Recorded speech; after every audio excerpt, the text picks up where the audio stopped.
உணவு சரியா இருந்தா நம்முடைய அந்த இம்யூன் சிஸ்டம் கரெக்டா இருக்கும். இன்னொரு சிஸ்டம் இருக்கு, அக்யூட் இம்யூன் சிஸ்டம்.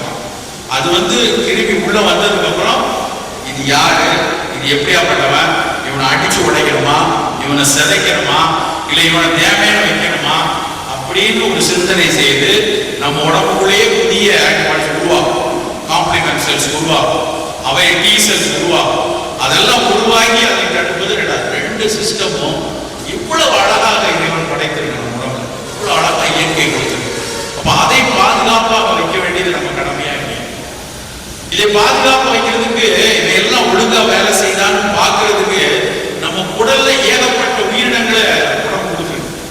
குடல்ல நம்ம நினைச்சிட்டு நான் பேசுறேன் அப்படின்னா, நான் இவ்வளவு நாள் நினைச்சது நாம படிச்சேன், சிவராமன் படிச்சேன், புஷ்பா படிச்சாரு, சிவராமன் வாத்தியார் சொல்லி கொடுத்தாரு, அதனால பேசுறேன்னா நான் முட்டாள். என்னுடைய அறிவும் என் உடலும் ஒரு 38% தான். மீதி 68% என் உடல்ல இருக்கக்கூடிய பாக்டீரியாக்கள் ஒழுங்கா இருந்தாதான் என்ன வார்த்தையை நான் சொல்ல வேண்டும் என்பதை என் உடலில் இருக்கக்கூடிய உயிரினங்கள் உறுதிப்படுத்துகின்றன. நண்பர்களே, கேட்க எப்படி மூளை தானே வேலை செய்யுது, உடல் வேலை செய்திருக்கிறாரு அப்படின்னு தோணும். இன்றைய அறிவியல் கண்டுபிடிச்சு சொல்லுது, கட் பயோ. கூகுள் பார்க்குறேன், எதை எடுத்தாலும் கூகுளில் போட்டு பார்க்க படிச்சு பாருங்க. கட் பயோ அப்படின்னா உடல்ல இருக்கக்கூடிய ஏராளமான நுண்ணுயிர்கள், அதுக்கெல்லாம் ஒரு RNA virus, RNA messenger RNA, அந்த ஆர்என்ஏ ஒரு புரோட்டீனை லிபரேட் பண்ணி அது போய் மூளைக்குள்ள போயிருப்பாரு. மூளையில இருந்து வேலை செய்யுது. சில குழந்தைகள் நீங்க பார்த்துருப்பீங்க, ஆட்டிசம் அப்படின்னு ஒரு நோய் இருக்கு. அந்த குழந்தைகள் ரொம்ப பரபரப்பா, ஒரு ஹைப்பர் ஆக்டிவா இருக்கும், சைல்டுக்கும் பேசாது, ரொம்ப அந்த தாய்மார்கள் படுற பாடு ரொம்ப சிரமமா இருக்கும். அந்த ஆட்டிசத்துக்கான சிகிச்சையே இவ்வளவு நாள் பல யோசனை வச்சுட்டு இருந்தாங்க. தடுப்பூசினால வருது, நடுவில் சொன்னாங்க, மெட்டல் நிறைய சாப்பாடுல வந்ததுனால வந்ததுனாங்க. இன்னைக்கு என்ன கண்டுபிடிச்சிருக்காங்க தெரியுமா? ஒரு தாய் வயிற்றுக்குள்ள இருக்கும்போது தாயினுடைய வயிற்றுல இருக்கக்கூடிய பாக்டீரியாஸ் ரொம்ப முக்கியம் அப்படிங்கிறாங்க. நம்ம மசக்க காலத்துல உணவுல எப்படி எல்லாம் கட்டுப்பாடா இருக்கு படிச்சுக்கோல. மசாலா சாப்பாடு சேர்க்காதப்பா, ரொம்ப புளிப்பா கொடுக்காத, ரொம்ப காரம் கொடுக்காத, அதெல்லாம் முட்டாள்தனம் என்று நடுவில் பேசுறாங்க. இன்னைக்கு திரும்ப வந்துட்டான். தாயினுடைய குடலை பத்திரமா பார்த்துக்கோங்க. குழந்தை ஃபீடிங் பீரியட்ல வரும்போது, அதாவது தாய்ப்பாலுக்கு அப்புறம் அடுத்த உணவுகள் கொடுக்கும்போது அதனுடைய குடல் மிகச்சிறப்பா இருந்துச்சுன்னா ஆட்டிசம் வராது அப்படிங்கிற ஆய்வுகள் துவங்கப்பட்டது. நான் விளையாட்டா சொல்றதெல்லாம் பல ஆய்வறிஞர்கள் கற்றுக் கொடுத்து சொல்லக்கூடிய விஷயம். அப்ப இதெல்லாம் எதை கற்றுக் கொடுக்குதுன்னா, நாம சாப்பிடுற சாப்பாடு நம்ம வயிற்றினுடைய குடலினுடைய பாக்டீரியாக்களை எந்த விதத்திலும் சிதைக்கிறது. நம்ம ஒரு பர்கர் வாங்கி சாப்பிடுறோம், ஒரு பீஸா வாங்கி சாப்பிடுறோம்னா கண்டிப்பா அது குடலை பாதிக்கும். அது என்ன பண்ணணும், அதுல இருக்கக்கூடிய monosodium glutamate, sodium nitrate, potassium nitrate, எத்தனை ரசாயனம். அன்னைக்கு ஒரு உணவியல் வல்லுநர்கள் எல்லாம் சேர்ந்த ஒரு அரசாங்க கூட்டம், என்னையும் தெரியாத கூப்பிட்டாங்க. நான் போய் உட்கார்ந்துருக்கேன். அப்புறம் பல பேர் பேசிட்டு இருக்காங்க. அவங்க எல்லாம் இந்திய அளவுல மிகப்பெரிய உணவு நிறுவனங்களுடைய அதிகாரம். சார், நான் இந்த கெமிக்கல் தான் போறோம், இந்த கெமிக்கல், இதை நீங்க சேர்க்கல, அதை கேட்கல அப்படின்னு பேசிட்டு இருக்காங்க. ஒருத்தர் ஆர்கியூ பண்றாரு, சார் மைதாவோட பிரெட் தான் சார் மோசம், நீங்க மைதா மோசம் சொல்லிட்டு இருக்கீங்க, பிரெட்ல எவ்வளவு பிரச்சனை இருக்கு தெரியுமா? அவர் சொன்னதுக்கு அப்புறம் தான் பிரெட் இவ்வளவு மோசமா, மோசம் தெரியும் எனக்கு, இவ்வளவு மோசமானு தெரியும்.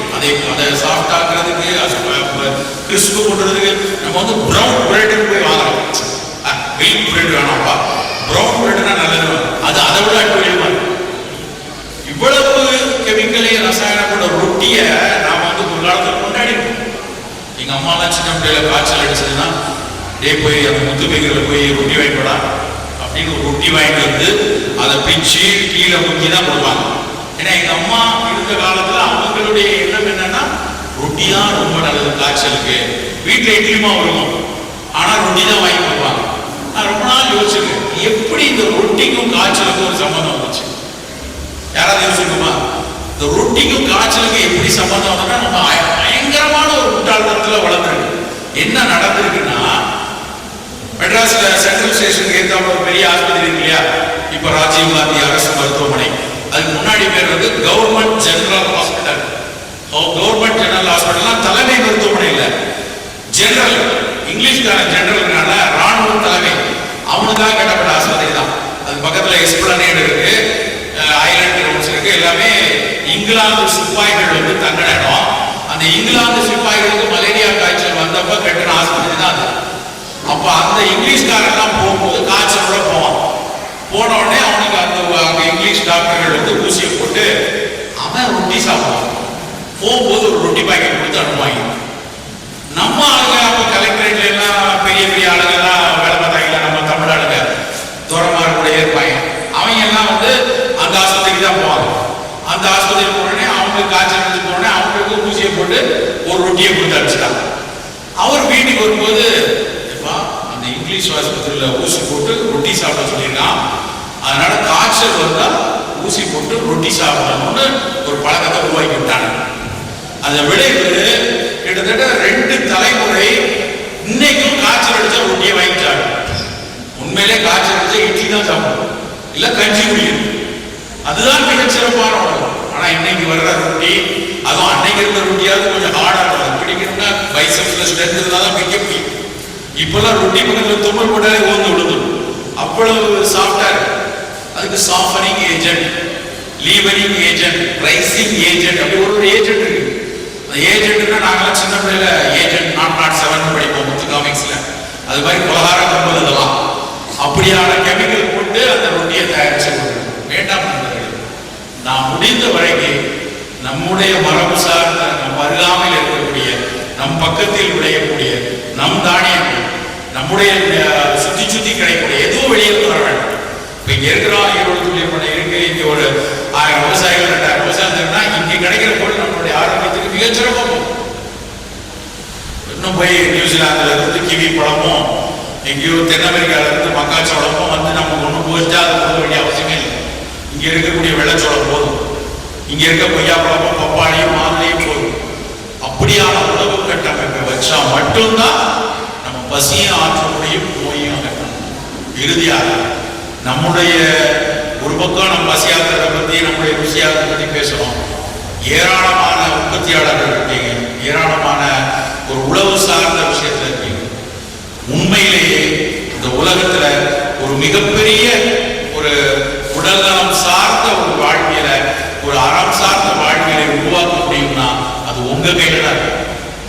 நீங்க எடுக்கக்கூடிய ஒரு முனைப்பை, நீங்க செய்யக்கூடிய உழவு தொழிலா இருக்கட்டும், அதை உற்பத்திக்கு வருவதாக இருக்கட்டும், அதை அடுத்து மதிப்பு கூட்டுதலாக இருக்கட்டும், அதை வணிகம் செய்வதாக இருக்கட்டும், எல்லா விஷயத்திலும் நீங்கள் கொடுக்கக்கூடிய ஒரு பொருள் உங்களுடைய பெயரனோ உங்களுடைய பெயர்த்தியோ உங்களுடைய மகனோ மனைவியோ மக்களோ அவர்களுக்கு கொடுக்கும் போது எந்த அளவுக்கு அன்பும் காதலும் அக்கறையும் இருக்கோ அதே அக்கறையை மட்டும் அது வந்து பொருள் தானாக வந்து சேரும்.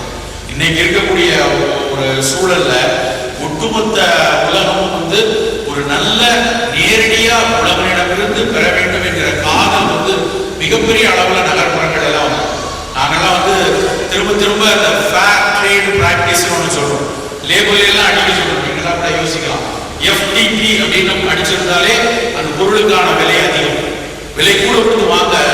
அந்த FTP உங்களை பார்க்கும்போது அது FTP மாதிரி தான் தெரியும். FTPனா ஃபேர் ட்ரேட் பிராக்டிஸ், அதாவது உற்பத்தி செய்யறவங்களுக்கும் கடைசியா அதை நுகர்வோருக்கும் அதனுடைய விலையினுடைய அதனுடைய லாபம் முழுமையாக பங்கிடப்பட்டு கொடுக்கிறது. என்ன பொருள் உற்பத்தி செய்யப்பட்டு வருதோ அது கடைசியா ஒருவருக்கு கொடுக்கிற வரைக்கும் 10% ஒரு 60% 70% கூடி இருக்குன்னா அந்த அத்தனை பேருக்கும் அதனுடைய பங்குகள் வந்து சரியா இருக்கும்.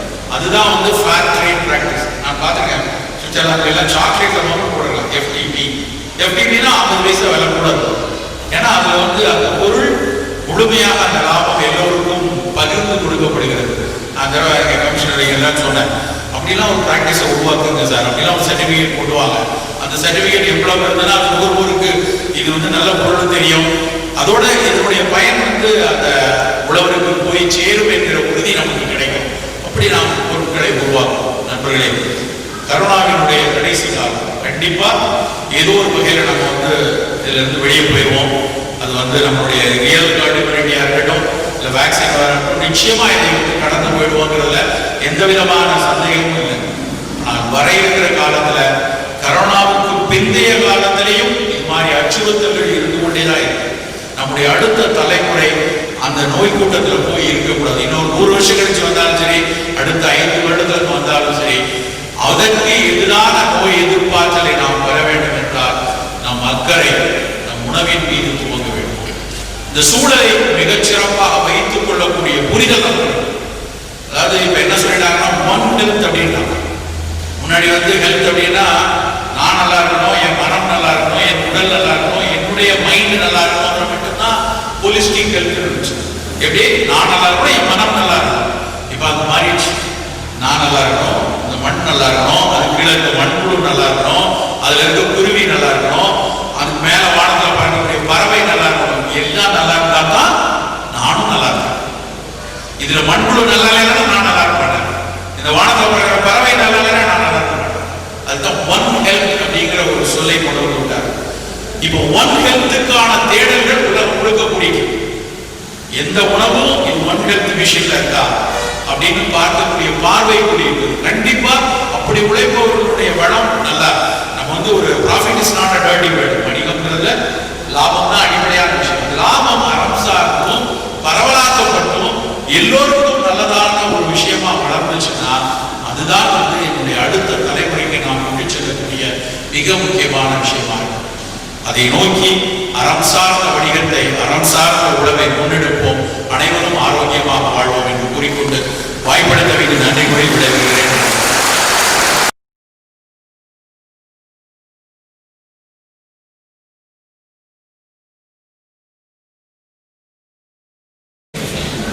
நம்முடைய சிறப்பு விருந்தினருக்கு நமது ஈரோடு துல்லிய பணி உற்பத்தியாளர் கம்பெனியின் சார்பாக ஒரு நினைவு பரிசு.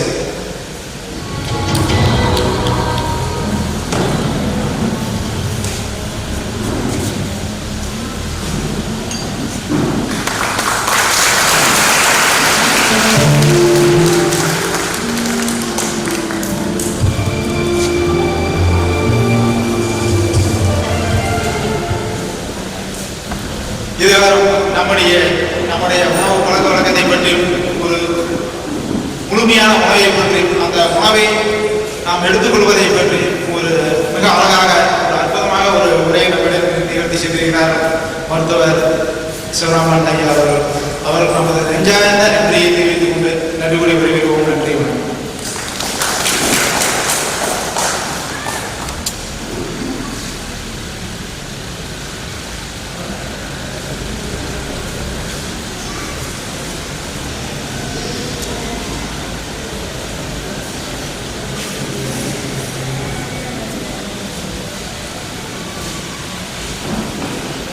விழாவிற்கு விருந்திருக்கும் அத்தனை நல்குணம் ஒரு சின்ன ஒரு வேண்டுகோள். நம்முடைய ஏதாவது ஒரு சின்ன ஒரு ஐயம், ஒரு சந்தேகம், உணவு பழக்கத்தை பற்றியோ முழு சார்பிகித உணவை பற்றியோ வேறு ஏதாவது ஐயம் இருந்தால் தாங்கள் தங்களுடைய வினாக்களை தெளிவுபடுத்திக் கொள்ளலாம்.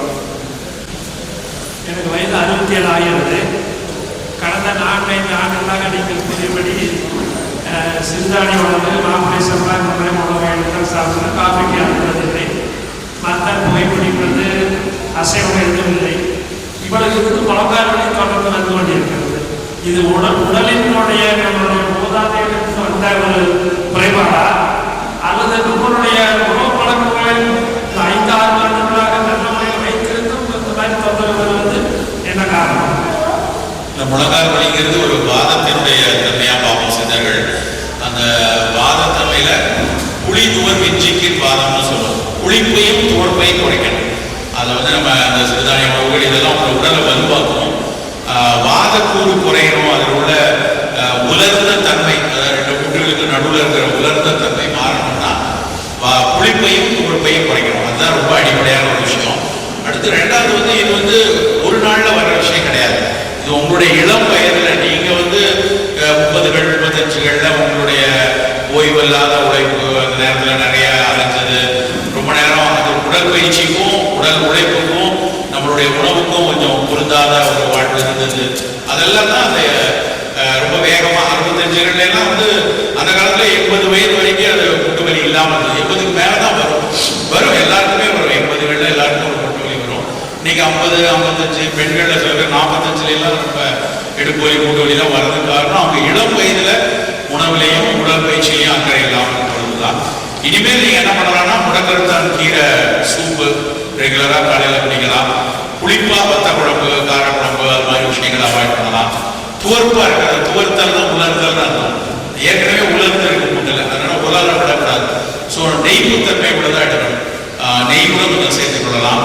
அது தவிர கொஞ்ச நாளைக்கு வெளியே தைல பூச்சி, இந்த போட்டச்சுக்காது எண்ணெய், நாராயண தைலம், அது மாதிரி தைலங்களை போட்டுட்டு மீண்டும் கொஞ்சம் மூட்டுக்கு பயிற்சி கொடுத்தீங்கன்னா நல்லா இருக்கும். தேவைப்பட்டால் சில சித்த மருந்துகளை எடுத்துக்கொள்ளுங்க, வருவாங்க. மற்றபடி பயப்பட வேண்டியது.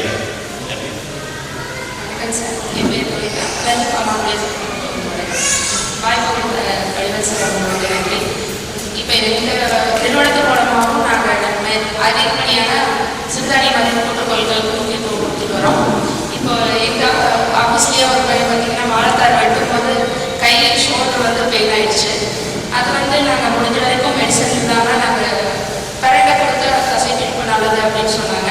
சாப்பிட்றாங்க, அதனால அந்த பெயின் குறையில் வந்துருக்காங்க. இங்கே கூட அது மாதிரி இருக்கும்போது என்ன மாதிரி மெடிசன் கொடுக்கலாம், என்ன பண்ணலாம் சார்? அந்த மாதிரி இருக்கும்போது மெயினாக வந்து அந்த தோல் மூட்டை இறங்கிருக்கலாம். இல்லை தோல் மூட்டில் ஒரு ஜவ்வு இருக்கு, மூட்டில் ஜவ்வு இருக்கிற மாதிரி லிகமெண்ட்னு சொல்லுவோம். அந்த லிகமெண்ட் சில நேரத்தில் வந்து நெஞ்சு போயிருக்கும், இல்லை நெஞ்சு போயிருக்கும். தைலங்களும் ரொம்ப எளிதான ஒரு விஷயம் என்னன்னா, ஆவாரையும் வேலிப்படுத்தியும், ஆவாரையும் வேலிப்படுத்தி 10ன்னு சொல்லுவோம்.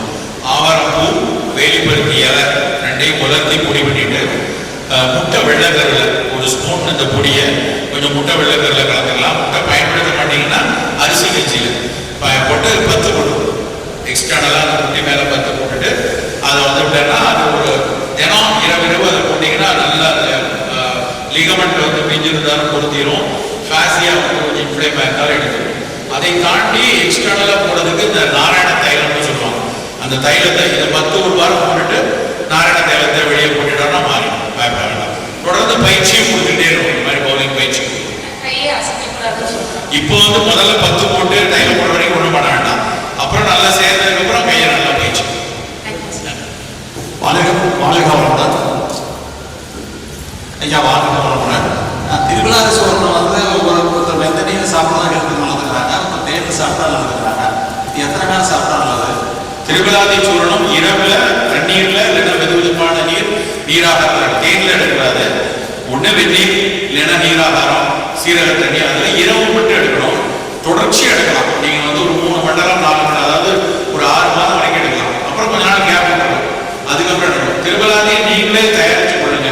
அதனுடைய விதையை நீக்கி தயாரிக்கணும். கடுக்காய், நெல்லிக்காய், தானிக்காய் 3ம் அதனுடைய விதையை நீக்கி மேல இருக்கிற தோலை மட்டும் பொடி பண்ணிக்கணும். அது மாதிரி பொடி பண்ணி அந்த பொடியை சாப்பிடணும். அது ரொம்ப நல்லது. குடிநீர் வந்து அதை கொஞ்சம் அப்படியே சாப்பிட்டோம்னா கொஞ்ச நாள் எடுக்கணும். கபசுர குடிநீர், கபசுர குடிநீர் இனிமேல் வாரத்துக்கு 1 நாள் 2 நாள் எடுத்தா போதும். ரொம்ப தொடர்ந்து எடுக்கணும். தொடர்ந்து எடுத்தா கொஞ்சம் வயிறு சூடாகும், புண்ணாயிடும். அதனால ஒரு வாரத்துக்கு 1 நாள் இல்லைன்னா 2 நாள் 60 மில்லி அளவுக்கு காலையில் எடுக்கணும். காலை குருவைத்திரியம். ஆமாம். ஐயா வணக்கம். இப்போ அந்த கொரோனா அச்சுறுத்தல் நீராவி குடிக்கிறது, ஆவி குடித்தல், அதை எத்தகைய பலனை? மிகச்சிறப்பானது. ஏன்னா இந்த வைரஸே முதல்ல மூக்கு வழியாக வாய் வழியாக தான் போகுது. அந்த ஆவி பிடிக்கிறதுக்கு நம்ம கொஞ்சம் மஞ்சத்தூள் இல்லைன்னா அந்த நொச்சி இலை போட்டு அதை எடுத்தோம் அப்படின்னா நல்ல அந்த சுவாச மண்டலத்தினுடைய முதல் பகுதி இல்லையா, அப்பர் ரெஸ்பிரேட்டரி ட்ராக்ட், மூக்குல இருந்து நாசியில இருந்து தொண்டை வரைக்கும். இப்போ இந்த கூட்டத்துக்கு வந்திருக்கவங்க கூட இரவுல எல்லாரும் போய் இன்னைக்கு வந்து ஒரு தடவை ஆவி பிடிச்சிருக்கு. நல்ல கைகள் நம்ம திரும்ப திரும்ப சொல்றது, கைகளை நல்லா சானிடைஸ் பண்ணுறது, சோப்பு தண்ணி கழுவுறது, முகவுரை போடுறது, அப்புறம் வந்து இடைவெளி இருக்கிறது. இருந்தாலும் இங்கே கொஞ்சம் கூட்டமாக இருக்கும். நீங்கள் வந்து இரவு வீட்டுக்கு போன உடனே ஒரு 5 நிமிஷம் வேலை தினசரியும் பண்ணலாம். இன்னைக்கு கண்டிப்பாக செய்து கொள்ளுங்க. நமக்கு தெரியாது இல்லையா, இப்போ இருக்கிறது தெரியாது. நல்ல ஆவி பிடித்தல்ங்கிறது ரொம்ப ரொம்ப முக்கியமானது. அதே மாதிரி மஞ்சள் திரியும் பிடிக்கலாம். கொம்பு மஞ்சள் இருக்கு இல்லைங்களா, அந்த மஞ்சளை கொஞ்சம் தீ வச்சுட்டு அந்த புகையை நல்லா மூக்கில் வச்சு குடிச்சிங்கனாலும் மஞ்சள் வந்து மிகப்பெரிய அளவில் இந்த வைரஸுக்கு பயன்படுதுன்னு கண்டுபிடிக்கிறாங்க. அதனால மஞ்சள் புகை ஆவி பிடிக்கிறது கண்டிப்பாக செய்யணும். ஐயா வணக்கம். காய்கறிகள் எது சாப்பிட சொன்னீங்க? மண்ணுக்கு அடியில் விளையிற காய்கறிகள் அதிகமாக சாப்பிடலாமா சாப்பிடலாம்? மண்ணுக்கு அடியில் விளையிறதுல கருணை சாப்பிடலாம். கருணை கிழங்கு வந்து நிறைய ஃபைபர் உள்ளது. மற்றதுல வந்து உருளை வந்து ஒரு 45 வயசுக்கு மேல குறைச்சிருந்தது நல்லது. நான் சின்ன குழந்தைகளுக்கு பிரச்சனை இல்லை, வயதானவர்களுக்கு மண்ணுக்கு அடியில்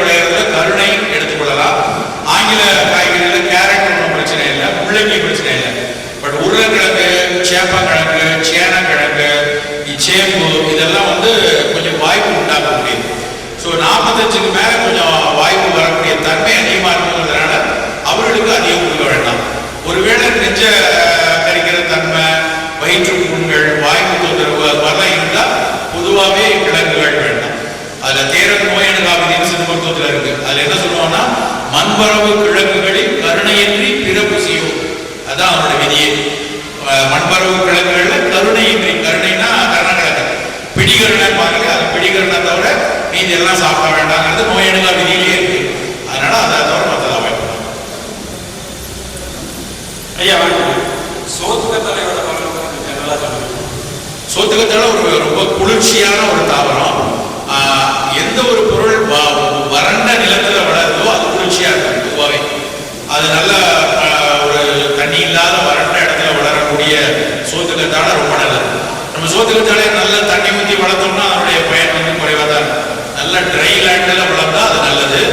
அந்த கத்தாழைக்கு வந்து நிறைய பயன் இருக்கு. ரொம்ப குறிப்பா அதுக்கு என்ன பயன்னா, அதுக்கு இன்னொரு பேரே குமரி, பெண்களுக்கானதுங்கிறதுனால தான் அது குமரின்னு சொன்னாங்க. டிஸ்கனோரியான்னு சொல்லக்கூடிய மாதவிடாய் சமயத்தில் வர்ற வலி, அந்த 4 நாட்களுக்கு வந்து ரொம்ப வலிச்சு ரொம்ப இயல்பான வேலை செய்ய முடியாத அளவுக்கு இருக்க பெண்களுக்கு வந்து அந்த சோத்துக்கத்தாழை மடலை எடுத்து அந்த உள்ள இருக்கிற ஜெல் இருக்கு இல்லையா, அதை நல்லா கழுவி இருக்கும் தண்ணியில. அந்த பிசுபிசுப்பு தன்மை போய் தண்ணியில கழுவணும்னா நல்ல நொங்கு மாதிரி நொங்கு மாதிரி இருக்கும். அதை ஒரு 2 ஸ்பூன் அளவுக்கு காலையில வெறும் வயிற்றுல சாப்பிடலாம். டேஸ்டே இருக்காது, கசப்பு தன்மை லேசா இருக்கும்.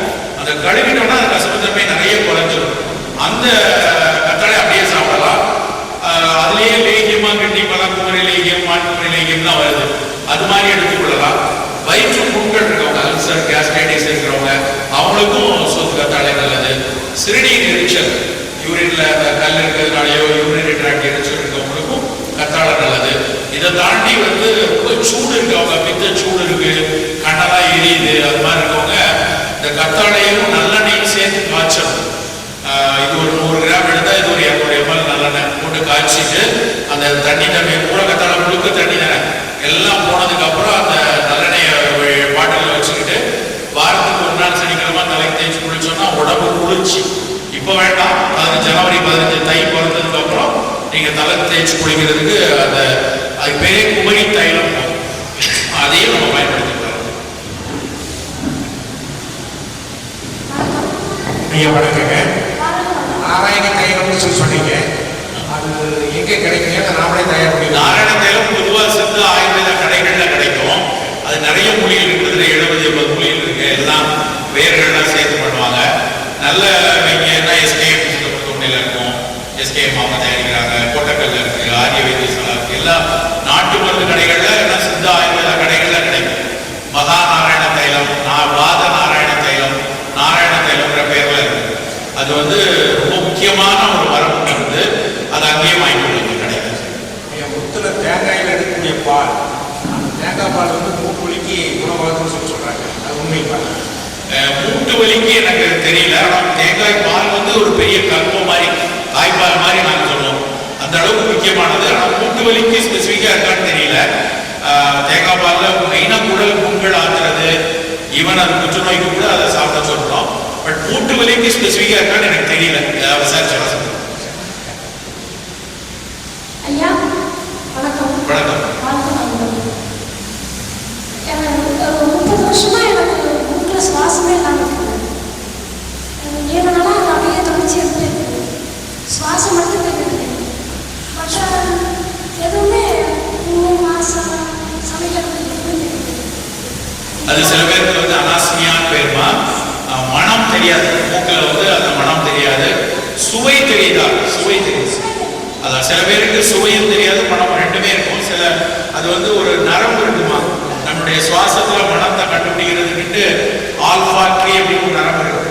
அந்த நரம்பு முடிச்சுகள் வந்து கொஞ்சம் நோய்வாய்ப்பட்டிருக்கு. ஒரு எளிய முறை என்னன்னா, அந்த ஆவி பிடிக்கிறது. நொச்சியில மஞ்சள் தூள் போட்டு ஆவி பிடிக்கிறத ரெகுலரா பண்ணுங்க. ஆயுர்வேதத்துல அணு தைலம்னு ஒன்று இருக்கு. அந்த அணு தைலத்தை சொட்டு மாதிரி மூக்கில் விடணும், 2 சொட்டு. எல்லா சித்த ஆயுர்வேத கடைகள்ல இருக்குமா, எளிய மருந்து தான். அதை வந்து 2 சொட்டு விடணும். அது விட்டோம்னா அந்த மூக்கில் இருக்கக்கூடிய அந்த நோய்வாய்ப்பட்டிருக்கிற நரம்புகள் திரும்ப போயிடாகும். நிச்சயமா அந்த சுவை இது வந்து மனம் வர ஆரம்பிச்சிடும். 2 மூக்கிலேயே பண்ணுங்க. இதை தாண்டி இந்த சுவாசத்துல நமக்கு மனம் தெரியல அப்படிங்கிறதுனால வேற ஏதாவது நோய் இருக்காங்கிறதையும் சோதிச்சுக்கணும். ஏன்னா இது வந்து ஒரு அறிகுறியா இருக்கு. ஈவன் கரோனா வைரஸ்ல கூட மனம் தெரியாம போறது முக்கியமான ஒரு அறிகுறி.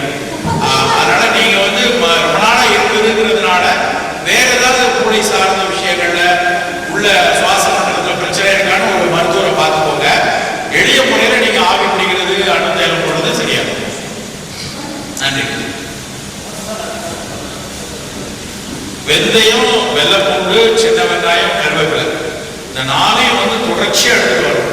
இன்னொன்னு லேசா உயர்வுக்குள்ள மாத்திரை போகாதீங்க. 200 இருக்கணும், 230 இருக்கணும், உடனே போய் மாத்திரைக்கு போக வேண்டாம். நல்ல இந்த வெள்ளைப்பூண்டு ஒரு 10 பூண்டு வேக வச்சு சாப்பிடுங்க. சின்ன வெங்காயத்தை வேக வைக்காம தயிர் பிச்சுக்கு மாதிரி வச்சு சாப்பிடுங்க. அப்புறம் கருவேப்பிலை பொடி, அதை உள்ளத்தி பொடி பண்ணி சாப்பிடுங்க. ரொம்ப முக்கியம் வெந்தயம். வெந்தயத்தை கூட வச்சு சாப்பிடலாம், இல்லை அப்படியே வறுத்து வாயில போட்டுக்கலாம். வெந்தயம், வெள்ளைப்பூண்டு, சின்ன வெங்காயம், கருவேப்பிலை 4ஐயும் எடுத்தீங்கன்னா கெட்ட கொலஸ்ட்ரால் குறைச்சிடும், நல்ல கொலஸ்ட்ரால் கொஞ்சம் போடும். இது தவிர பாதாம் பருப்பு ஒரு 10 போல காலையில் எடுத்துக்கணும், அதுவும் நல்லா. ஐயா வணக்கம். வணக்கம். எனக்கு 60 வயசு ஆகுங்க. இது வந்து ப்ரொஃபஸர் சுகர் இல்லைங்க. சமீபத்தில் தான் வந்து சொல்கிறாங்க, டாக்டர் செக் பண்ணி மாத்திரை எடுத்துக்கிறாங்க. இந்த மாத்திரை சாப்பிடாம நான் எப்படி இயற்கையாக ஏதாவது சாப்பிட்டா குணமாகலாம்? இல்லை, நீங்கள் அது முக்கியமான சர்ச்சை. அது உங்களுடைய எண்ணிக்கை இருக்கு இல்லையா, சர்க்கரையோட அளவு, அப்புறம் எவ்வளவு நாளா அது இருக்கு, அதுக்கப்புறம் அந்த ரத்த கொதிப்புடைய அளவு, இதெல்லாம் பொறுத்து தான் மருந்துகள் இல்லாமல் அதை கொண்டு வர முடியுமாங்கிற முடிவு எடுக்க முடியும். ஒரு விஷயம் நல்லா புரிஞ்சுக்கணும் சார். ஆரம்ப கட்டத்தில் லேசா கூடி இருக்கு, ஒரு 110 இருக்க வேண்டியது இப்போ 150 இருக்கு. சர்க்கரை போஸ்ட் பிராண்டியம் வந்து 160 இருக்குது, 210 இருக்குன்னா அழகா உணவு வச்சு கொண்டு வந்துடலாம். 3 மாசம் பயிற்சி பண்ணுங்க. கொண்டு வர முடியலையா, ஒருவேளை இன்சுலின் சுரப்பே குறைவா இருக்கலாம். அந்த மாதிரி சமயத்துல மருந்துகள் எடுக்க தயங்காதீங்க. பக்கத்துல இருக்க ஏதாவது சித்த மருத்துவரோ ஆயுர்வேத மருத்துவரோ, அதுவும் இல்லை சரியாக நவீன மருத்துவமா எடுத்துக்கொள்ளுங்க. நம்மளுடைய சர்க்கரையை கட்டுப்பாட்டு வைக்கணும். பெரும்பாலும் உணவு மூலமாக கொண்டு வந்துடலாம், பெரும்பாலும். ஆனா அது பெரும்பாலும்ங்கிற கேட்டகரியில் நீங்க இருக்கீங்களாங்கிறத நீங்க முயற்சி பார்த்தா தெரியும். ஒரு சிலருக்கு அது பணி செய்யாத ஒரு சூழல் இருக்கலாம். எப்படியா இருந்தாலும் கட்டுப்பாட்டா இருக்கணும். சர்க்கரைன்னு ஒரு வியாதியே கிடையாது, அது எவ்வளவு வேணாலும் இருக்கலாம் அப்படிங்கிற ஒரு நிலைப்பாடு எடுக்காதீங்க. ஏன்னா பல பேர் அப்படி தவறா நினைச்சிடறாங்க. அதாவது சில நேரத்தில் இயற்கை மருத்துவத்துக்கு மீதான ஒரு பற்றுல ஒரு நோய்வாய்ப்பற்ற தன்மையை வந்து ஒரு மறந்து போய் ஒரு தீவிர நிலைக்கு போனதுக்கப்புறம் அவசர அவசரமா மருத்துவத்தை போடுற நிலைமை இருக்கு. அப்படி இருக்கக்கூடாது. முதல்ல முயற்சிங்க, உணவுலேயே கட்டுப்பாடு பண்ணி கொண்டு வர பாருங்க. சரி வரலைன்னா ஒரு மருத்துவரிடம் பார்த்து கரெக்டா சரி செய்து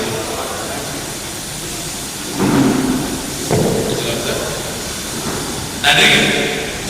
ஐயா வணக்கம். வாய்ப்புள்ளி வந்து நல்லெண்ணெய் மட்டும் தான் செய்யலாமா, வேற எதாவது யூஸ் பண்ணலாம்? நல்லெண்ணெய் தான் செய்யணும். ஆயில் புள்ளி வந்து நல்லெண்ணெய் தான், ஏன்னா அது பித்தத்தை குறைக்கக்கூடிய ஒரு விஷயம். ஸோ அதனால நல்லெண்ணெயில அதுவும் நல்ல ஒரு 5 நிமிடமாவது வாய்க்குள்ள ரொம்ப நேரம் வச்சிருந்து குப்பிடிக்கணும். சில பேர் வாயில் வச்சுட்டு அப்போ தூக்குறாங்க, அது கிடையாது. நல்லா குப்பிடிக்கணும். ஏன்னா அதுக்கு செய்கையே என்ன தெரியுமா, உமிழ்நீர் குளங்களை எல்லாம் ஓப்பன் பண்ணுது. உமிழ்நீர் குளங்களை ஓப்பன் பண்ணி உமிழ்நீர் குளத்தில் இருக்கக்கூடிய அடைப்புகள், தொண்டையில எல்லாம் குற்று வராத அளவுக்கு